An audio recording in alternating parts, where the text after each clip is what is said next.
మెదక్ జిల్లా శివంపేట మండలం పిల్లుట్ల గ్రామంలో మంత్రి దామోదర్ రాజ నరసింహ డాక్టర్ బాబాసాహెబ్ అంబేద్కర్ విగ్రహాన్ని ఆవిష్కరించారు. అంబేద్కర్ ఆశయాలు సిద్ధాంతాలే సమాజానికి నిజమైన స్ఫూర్తి అని మంత్రి పేర్కొన్నారు.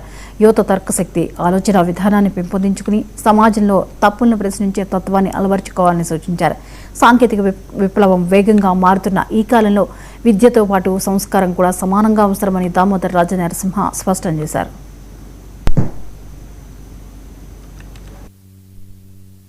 మన తాత జీవితం ఎలా ఉంది, మన పెద్ద మనుషుల జీవితం ఎలా ఉంది, మనం ఎక్కడ ఉన్నాము, మనం ఏం చేయాలి, మేమేం చేయాలి, మా బాధ్యత ఏంటి?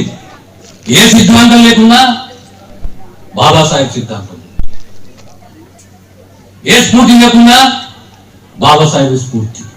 గుడ్డిగా అమాయకత్వం, అందులో కొద్దిగా మూర్ఖత్వం, అందులో కొద్దిగా స్వార్థము అనేది జాతికి నష్టం చేస్తుంది. మీకు తర్క శక్తి ఉన్నది, ఆలోచన శక్తి ఉన్నది, ప్రశ్నించే తత్వాన్ని పెంచుకోవాలి. ఈ సమాజంలో social media, technology, artificial intelligence ఇవన్నీ వచ్చాయి. దానికి అనుగుణంగా అమ్మాయిలే కానీ అబ్బాయిలే కానీ ఏ రకంగా ఎదుర్కోవాలి, ఏ రకంగా ఈ సమాజంలో ముందుకు సాగాలి. విద్య పెద్ద ఆయుధము,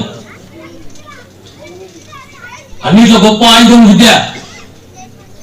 దాంతో సహా సంస్కారవంతులుగా